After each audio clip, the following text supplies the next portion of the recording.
ನಮಸ್ಕಾರ. ಇವತ್ತು ಸಾಮೂಹಿಕ ನಾಯಕತ್ವದಲ್ಲಿ ಕರ್ನಾಟಕ ರಾಜ್ಯ ರೈತ ಸಂಘ ವತಿಯಿಂದ ಅನಿರ್ದಿಷ್ಟಾವಧಿ ಹೋರಾಟಕ್ಕೆ ಕರೆಯನ್ನು ಕೊಟ್ಟಿದ್ವಿ. ಅದರ ಭಾಗವಾಗಿ ಇವತ್ತು ಮೊದಲನೇ ದಿನ ಬೆಳಗ್ಗೆ RC ಅವರು ಮತ್ತು DC ಮತ್ತು ನೀರಾವರಿ ಇಲಾಖೆ ಇಷ್ಟು ಜನ ಬಂದಿದ್ದರು.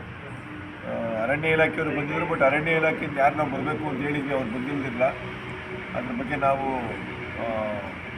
DC ಅವರಿಗೆ ಮತ್ತು RC ಅವರಿಗೆ ಹೇಳಿದ್ದೀವಿ. ಪ್ರತಿ ಸರಿ ಅರಣ್ಯ ಇಲಾಖೆ ಮತ್ತು ನೀರಾವರಿ ಇಲಾಖೆಯವರು ತಪ್ಪಿಸ್ಕೊಳ್ಳೋ ಕೆಲಸನೇ ಮಾಡ್ತಾರೆ. ಯಾರು ಪಾಪ ಅಲ್ಲಿ ಮುಂದೆಗಡೆ ಇರೋಂಥ ಚಿಕ್ಕ ಅಧಿಕಾರಿಗಳನ್ನ ಕರೆಸ್ಬಿಟ್ಟು ದೊಡ್ಡವರೆಲ್ಲ ಎಸ್ಕೇಪ್ ಆಗಿಬಿಡ್ತಾರೆ. ಅದನ್ನು ಇವತ್ತು ಮನವರಿಕೆ ಮಾಡಿಕೊಟ್ಟಿದ್ದೀವಿ. ಈಗ ನಮ್ಮ ಹೋರಾಟ ಏನಂತ ಹೇಳಿದ್ರೆ, ಒಂದಷ್ಟು ಪ್ರಶ್ನೆಗಳನ್ನ ಕೇಳ್ಕೊಂಬಂದಿದ್ದೀವಿ ನಾವು ವ್ಯವಸ್ಥೆಗೆ.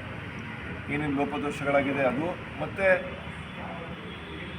ಯಾವ ಆಧಾರದ ಮೇಲೆ ಇಷ್ಟು ದೊಡ್ಡ ಪ್ರಮಾಣದಲ್ಲಿ ಸಾರ್ವಜನಿಕರ ಸ್ವತ್ತಾದಂಥ ಅಣೆಕಟ್ಟಿನ ಹಿನ್ನೀರಿನ ಭಾಗವನ್ನು ಜನರು ಯಾರು ಏನು ದುಡ್ಡಿರುವಂಥವ್ರು ಅಷ್ಟು ಚೆನ್ನಾಗಿ ಕಬಳಿಕೆ ಮಾಡಿಕೊಂಡ್ರು.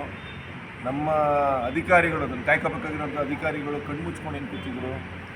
ಮತ್ತು ಅರಣ್ಯ ಸೂಕ್ಷ್ಮ ವಲಯಗಳೇನಿದ್ದಾವೆ, ಪರಿಸರ ಸೂಕ್ಷ್ಮ ವಲಯಗಳು, ಅದ್ರ ಮೇಲೆ ನಡೀತಾ ಇರೋಂಥ ಶೋಷಣೆಗಳು, ಆಮೇಲೆ ಸಫಾರಿ ಹೆಸರಿನಲ್ಲಿ ಪ್ರಾಣಿಗಳ ಮೇಲೆ ನಡೀತಾ ಇರೋಂಥ ಶೋಷಣೆಗಳು, ಇವೆಲ್ಲದ್ರ ಬಗ್ಗೆ ಒಂದಷ್ಟು ಪ್ರಶ್ನೆಗಳನ್ನ ಕೇಳಿದ್ದೀವಿ. ಅದ್ರ ಬಗ್ಗೆ ನಮಗಿನ್ನೂ ಉತ್ತರ ಸಿಕ್ಕಿಲ್ಲ. ಬರೀ ಇವರು ಏನು ಅಂದ್ಕೊಂಡ್ಬಿಟ್ಟಿದ್ದಾರೆ ಅಂತ ಹೇಳಿದ್ರೆ, ಇಲ್ಲೊಂದು ಸ್ವಲ್ಪ ಏನೋ ಒಂದು ಒತ್ತುವರಿ ಇತ್ತು, ಅದನ್ನು ಬಿಡಿಸ್ಬಿಡ್ತಾ ಇದ್ದೀವಿ, ಸೊ ನಾವೇನೋ ಮಾಡಿಬಿಟ್ಟಿದ್ದೀವಿ ಅನ್ನೋ ಹಾಗೆ ಇದೆ. ಬಟ್ ನಮ್ಮ ಬರೀ ಒತ್ತುವರಿ ಒಂದೇ ಅಲ್ಲ, ಒತ್ತುವರಿ ಒಂದು ವಿಚಾರ ಅಷ್ಟೇ. ಅದರಲ್ಲಿರೋ ಸಾಕಷ್ಟು ವಿಷಯಗಳಿವೆ. ಸೊ ಹಾಗಾಗಿ ಮುಂದಿನ ಭವಿಷ್ಯಕ್ಕೋಸ್ಕರ, ಮತ್ತು ನೀವೇನು ಅಲ್ಲಿ ಕುತ್ಕೊಂಡು ನಿಮ್ಮ ಮನೆ ಮೇಲೆ ಕೈಯಲ್ಲಿ ಮೊಬೈಲ್ ಹಿಡ್ಕೊಂಡು ನೋಡ್ತಾ ಇದ್ದೀರ, ನಿಮಗೋಸ್ಕರ, ನಿಮ್ಮ ಮಕ್ಕಳಿಗೋಸ್ಕರ, ನಿಮ್ಮ ಮೊಮ್ಮಕ್ಕಳಿಗೋಸ್ಕರ ನಾವಿವತ್ತು ರಾತ್ರಿ DC ಆಫೀಸಲ್ಲಿ ಮಲ್ಕೊಂಡು ಕಾಡನ್ನ ಕಾಯುವಂಥ ಒಂದು ಕೆಲಸ ಇಲ್ಲಿ ಮಾಡ್ತಾಯಿದ್ದೀವಿ. ಕಾಡನ್ನ ಕಾಪಾಡುವಂಥ ಕೆಲಸ ಮಾಡ್ತಾಯಿದ್ದೀವಿ. ಇಬ್ಬರಿಗೆ ನಾನು ಸಂದೇಶ ಕೊಡೋಕ್ಕೆ ಇಷ್ಟಪಡ್ತೀನಿ. ಒಂದು, ದೇಶದ ಭವಿಷ್ಯ ಯಾರು ಅಂತ ಹೇಳಿದ್ರೆ ಯುವಜನರು, ಯೂತ್ ಅಂತ ಕರೀತಾರೆ, ಸ್ಟೂಡೆಂಟ್ಸ್ ಅಂತ ಕರೀತಾರೆ. ಸೊ ನಿಮ್ಮ ಭವಿಷ್ಯಕ್ಕೋಸ್ಕರ ನೀವು ಹೋರಾಟ ನಡೀತಾ ಇರೋದು. ಇದರಲ್ಲಿ ಯಾವುದೇ ರೀತಿಯಾದ ಪಾಲಿಟಿಕ್ಸ್ ಇಲ್ಲ, ಜಾತಿ ಇಲ್ಲ, ಧರ್ಮ ಇಲ್ಲ, ಯಾವುದೇ ರೀತಿಯ ಸ್ವಾರ್ಥ ಇಲ್ಲ. ಅರಣ್ಯ ಕಾಪಾಡೋಕ್ಕೋಸ್ಕರ ನಡೀತಾ ಇರೋಂಥ ಈ ಹೋರಾಟ, ನಿಮ್ಮಗಳಿಗೋಸ್ಕರ ಮಾಡ್ತಾ ಇರೋಂಥ ಹೋರಾಟ. ನೀವು ಬಂದು ಹೆಚ್ಚಿನ ಸಂಖ್ಯೆಯಲ್ಲಿ ತೊಡಗಿಸ್ಕೊಳ್ಳಿ, ಬಂದು ನಮ್ಮ ಹತ್ರ ಮಾತಾಡಿ, ನಮ್ಮ ಹತ್ರ ವಿಚಾರಗಳನ್ನ ನಿಮಗೆ ತಿಳಿಸ್ತೀವಿ. ನಿಮ್ಗೆ ಸರಿ ಅನಿಸಿದ್ರೆ ಚಳುವಳಿಯ ಭಾಗ ಆಗಿ, ಇಲ್ಲಾಂದರೆ ದಟ್ಸ್ ಫೈನ್, ನೋ ಪ್ರಾಬ್ಲಮ್. ನಮ್ಮ ಹೋರಾಟ ಏನೇನು ನಾವು ಮಾಡ್ಕೊಂಡು ಹೋಗ್ತೀವಿ. ಎರಡನೇ ದೊಡ್ಡ ಸಂದೇಶನ ಯಾರು ಕೊಡಬೇಕು ಅಂತ ಅಂದ್ಕೊಂಡಿದ್ದೀನಿ ಅಂತ ಹೇಳಿದ್ರೆ, ಯಾರು ವೀಕೆಂಡ್ ಅಂದ ತಕ್ಷಣ ಸಫಾರಿ, ಫಾರೆಸ್ಟ್ಗೆ ಹೋಗೋಣ, ಇನ್ನೇನೋ ಮಾಡೋಣ, ಅಲ್ಲಿ ಹೋಗಿ ಪ್ರಾಣಿಗಳನ್ನ ನೋಡ್ಕೊಬರೋಣ ಅಂತೆಲ್ಲ ಹೋಗ್ತಿರಲ್ಲ, ನಿಮ್ಮಂಥವ್ರು ದುಡ್ಡು ಸಿಗುತ್ತೆ ಅನ್ನೋಕ್ಕೋಸ್ಕರನೇ ಇಷ್ಟು ದೊಡ್ಡ ಒಂದು ಷಡ್ಯಂತ್ರ ನಡೀತಾ ಇರೋದು. ಯಾಕಂದ್ರೆ ನೀವು ಬಂದು ದುಡ್ಡು ಕೊಡ್ತೀರಲ್ಲ, ಟಿಕೆಟ್ ತೊಗೋತೀರಿ, ರೆಸಾರ್ಟ್ಗೆ ಹೋಗ್ತೀರಿ, ಒಂದಷ್ಟು ಮೋಜು ಮಸ್ತಿ ಮಾಡ್ತೀರಿ, ಆ ದುಡ್ಡೆಲ್ಲಿ ಕಳೆದೋಗ್ಬಿಡುತ್ತೆ ಅನ್ನೋಕ್ಕೋಸ್ಕರ ಇವತ್ತು ಏನೆಲ್ಲ ದೊಡ್ಡ ದೊಡ್ಡ ಮಟ್ಟದಲ್ಲಿ ಸಂಸ್ಕರಣೆ ನಡೀತಾ ಇದೆ ಅಂತಂದರೆ ಹೇಳೋಕ್ಕಾಗಲ್ಲ.